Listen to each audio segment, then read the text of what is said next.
Up next on The Reveal. School shooting, you have an active shooter, several people down. Trench coat on, pistol in his hand. He had no emotion on his face, he was just shooting. Preventing the next school shooting. Do you hear about some of these things in the news and think, how do I make sure that doesn't happen at our school? Every time. The resource underfunded and misunderstood that could save lives. We walked in for what we expected to be the happiest day of our life, and we walked straight into a nightmare. Why are American mothers dying at childbirth at higher rates than other countries? Why are Black women most at risk? Black women are 3 to 4 times more likely to die from pregnancy-related causes. That's just a fact. Did you know there was a meth lab here? And could you be living in a former meth lab? It's going to cause lots of health problems. The Reveal begins now with investigators Faith Abube and Brendan Keefe. Welcome to The Reveal, a show dedicated to life-changing investigations. Tonight, deadly school shootings. We've reported on them far too often. Communities want answers, students just want to feel safe. I was planning to do the most terrible thing in the world. Aaron Stark says he would have been a school shooter if he had had access to a gun. I was planning on going in and trying to commit as much damage as possible.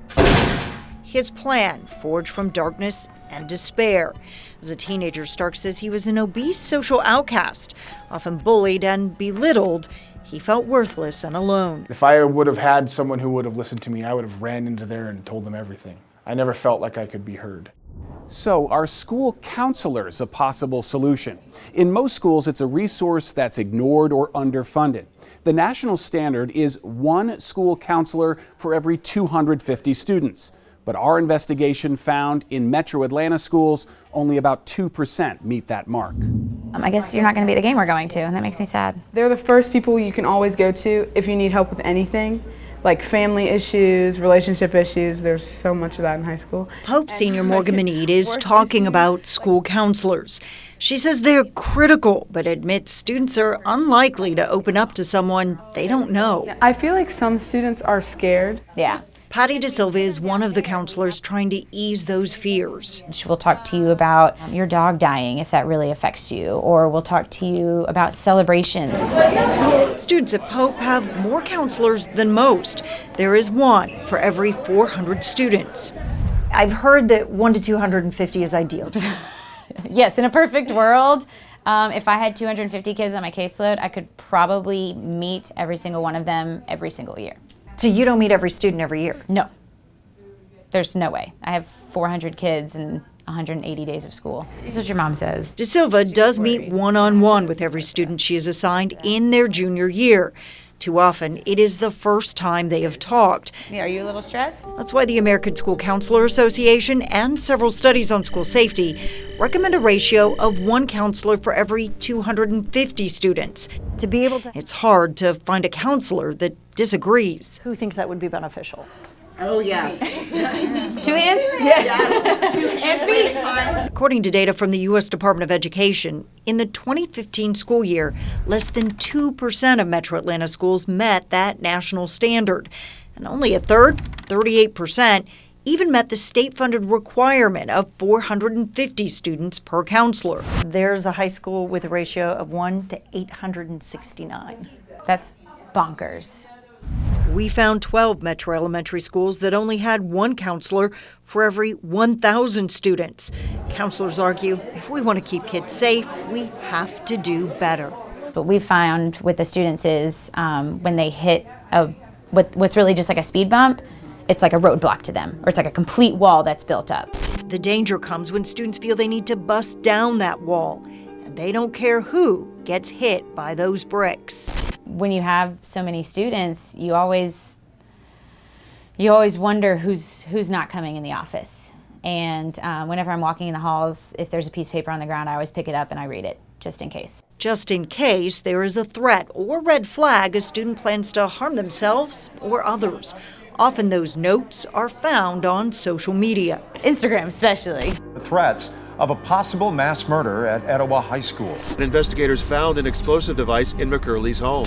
This would have been a Columbine-type incident. People are scared and overwhelmed. It was a community tip after a post on social media that led to the arrest of 2 Etowah High School students in Woodstock, now charged with conspiracy to commit murder. Police say they found a map of the school detailing the attack plan, a list of people to kill, and the beginnings of an incendiary device.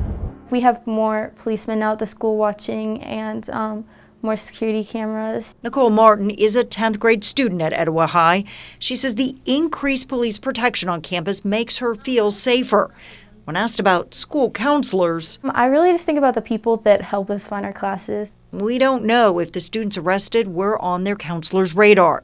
The school has 1 counselor for every 500 students, a ratio that can make it difficult to educate students on what counselors do and build the relationships needed to do it. Are you aware of any mental health professionals that are involved in your school? No, I don't think there are any mental health people at our school, or if there are, they're not very well advertised. But the school counselor is the mental health professional trained to handle an emotional crisis. Oh, yeah. That's why DeSilva uses every tool she can to connect with the students that do come into her office. I mean, these little marble things tend to be really popular.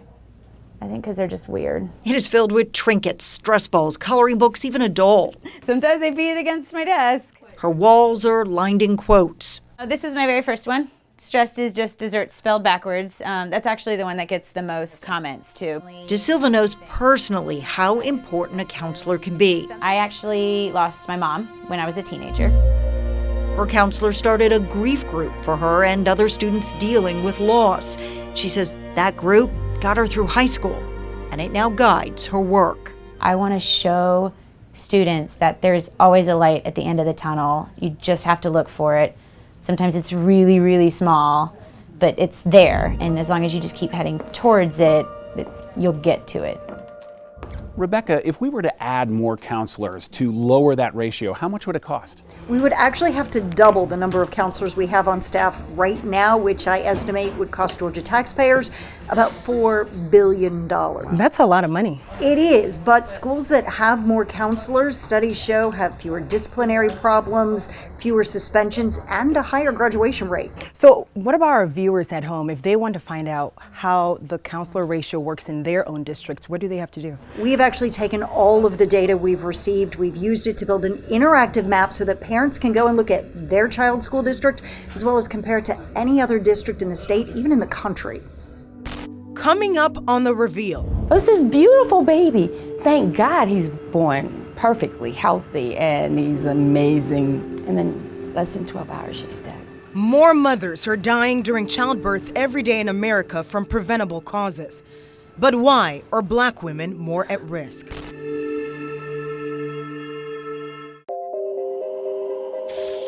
If you have a news tip or a comment on one of our investigations, email us at thereveal@11alive.com. Tonight, we're taking an in-depth look into a stunning statistic. American mothers dying from childbirth. Coast to coast, Georgia is the worst in the nation, even though the causes are preventable. Our docu-series, Mothers Matter, reveals the lasting impact on local families as they deal with the loss. I can really brag on my wife all day long. And we're talking about a woman that spoke 5 languages, that raced cars, that was so compassionate, so loving. We would always kind of joke that our life is like a movie.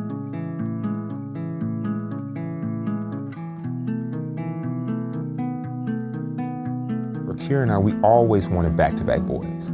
When we found out that we were welcoming another boy, we were just, ecstatic. Kira was exceptionally healthy. Every single prenatal visit that we went to, she got great reports. The baby was healthy. Hi, Daddy. Hey, Langston. Hi. 5 minutes.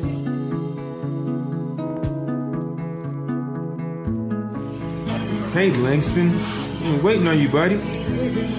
Everybody's here to celebrate.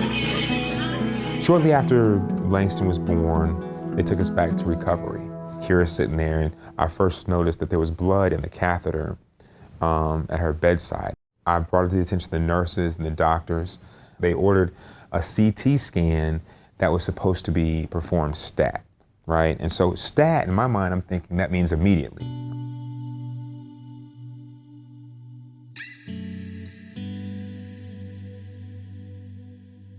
The doctor's walking next to the bed,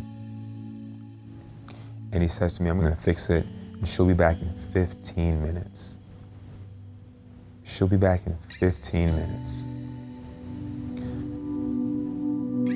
And that was the last time I saw Kira alive.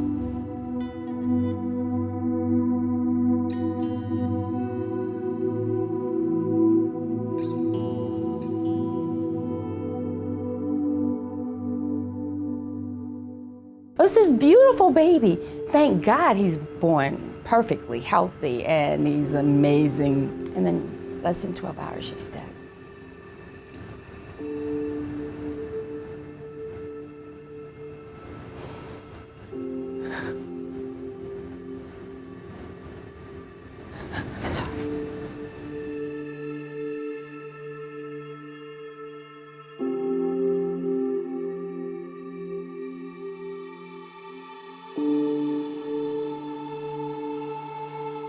We walked in for what we expected to be the happiest day of our life, and we walked straight into a nightmare.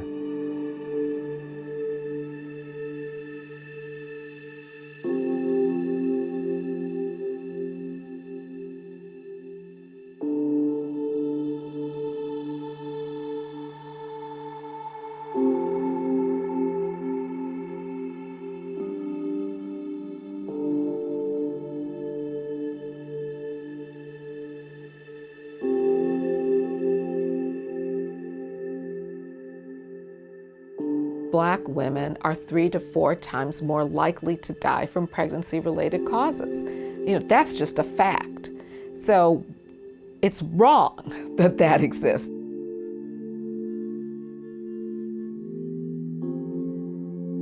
Why is it that Black women are more likely to die from complications than white women?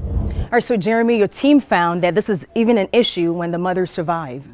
Yeah, as we were investigating this issue, a lot of people started telling us that almost happened to me. And we found that there is an issue with what are called near-miss moms. That's when a mom almost dies due to some type of mostly preventable threat in the delivery process. And we discovered that's happening 137 times per day. That's every 10 minutes. And it's leaving a lot of families afraid to have more children. It's certainly having an impact because this has been viewed more than 1 million times. And a lot of people were really just surprised just how serious this risk is. It's especially a risk for Black women. According to the CDC, they face a 3 to 4 times higher risk than all other races. But there are things that can be done to help new moms. We've posted a checklist of things that you can follow that will help have a safer delivery. That is on our website, 11alive.com. All right, for more on this investigation, make sure you head over to 11alive.com/mothersmatter. Coming up on The Reveal. Nobody told me anything about the history of the house. I had no idea. Do you know the full history of your home? Did you know there was a meth lab here? You could be breathing in dangerous chemicals you don't even know are there.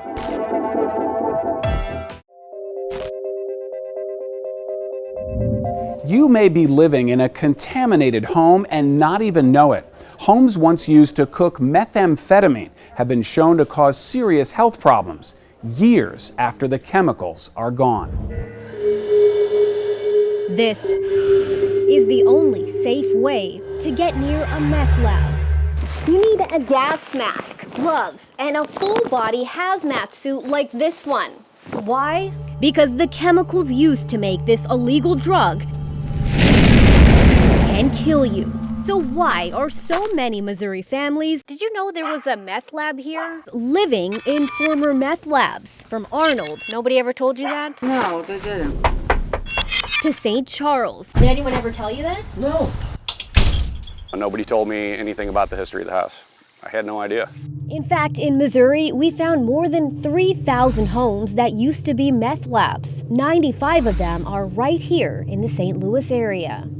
It's going to cause lots of health problems. Meet St. Louis County Detective Ed Bagley. He and his crew have busted hundreds of local meth labs. I've been in them, and the guys I work with have been in these so much. And even though they wore protective suits, Bagley and his colleagues are still worried. Somewhere down the line that we're going to be hit with, you got cancer. And this detective says long after the lab is gone, what's left behind can make you sick. That's because those meth-making chemicals emit fumes that can seep into floors, walls, ceilings. They can damage your liver, your kidneys, and your nervous system. And it's even more dangerous for children. I had an infant son. I didn't know if it would have any kind of health consequences on him. Jared and his family had been living here for a year when neighbors filled him in on the house's history. How did you feel after you heard that? Devastated. I have a kid crawling around the carpet. Alicia Jessman didn't discover the home she was buying in St. John was contaminated with meth until she was about to close. I mean, all the window treatments were contaminated. Everything was contaminated. And that's what upset us, was because that wasn't disclosed. The thing is, if a home used to be a meth lab, in Missouri, the seller must tell the buyer. That's the law. The problem? Break it, and there's no penalty whatsoever. Even worse, there's no state law that even requires these homes to be properly cleaned up. Do you think that there should be stronger laws in place to... Absolutely. You don't even have to finish that question. After all the stresses that I went through, we need to do something. So we paid a visit to State Senator Paul Wieland. Do you think the current laws, are they keeping families from moving into these meth labs? To me, that's one of the things I think that maybe the state and the federal government are falling down on. Wieland's district includes Jefferson County, which has been hard hit by this problem. He says without any penalties, the current meth home law is useless. It's just like you could put up a sign that says 10 miles an hour driving down the street, and if no one's ever there to write a ticket, people will drive as fast as they want. Are you committing today to formulate some sort of legislation in the coming session? Absolutely. I will set up a meeting and we'll all get together in a room and we'll talk about how we are as a state addressing this issue and what loopholes there might be and what we can better do to do that. And I'll tell you, I would get that done before Thanksgiving. How's that? This story generated a big response when it aired at our station in St. Louis. PJ Randawa now has some tips on how you can make sure your home is safe. So want to know if your home or future home used to be a meth lab? Well, first, talk to your neighbors and the local police department about the home's history. Second, check out the DEA's website on former meth home sites. You can find a link to that database on our website at 11alive.com. Just look for this story. For The Reveal, PJ Randawa. If you have a news tip or a comment on one of our investigations, email us at thereveal@11alive.com. Next week on The Reveal. Atlanta Airport 911, Operator Taylor. An 11 Alive investigation uncovered safety concerns at Hartsville-Jackson after an airport employee suffers a massive heart attack. I said to them, I would never want to get sick at the airport if this is how fast you guys responded. How a tweet from a passenger sparked our investigation. They should be there by now. Tell me why passengers, visitors, should feel safe knowing that you haven't been able to meet your goal. Next week on The Reveal. You've been watching The Reveal, a show fueled by investigations that have impact. And we'll see you next week for The Reveal.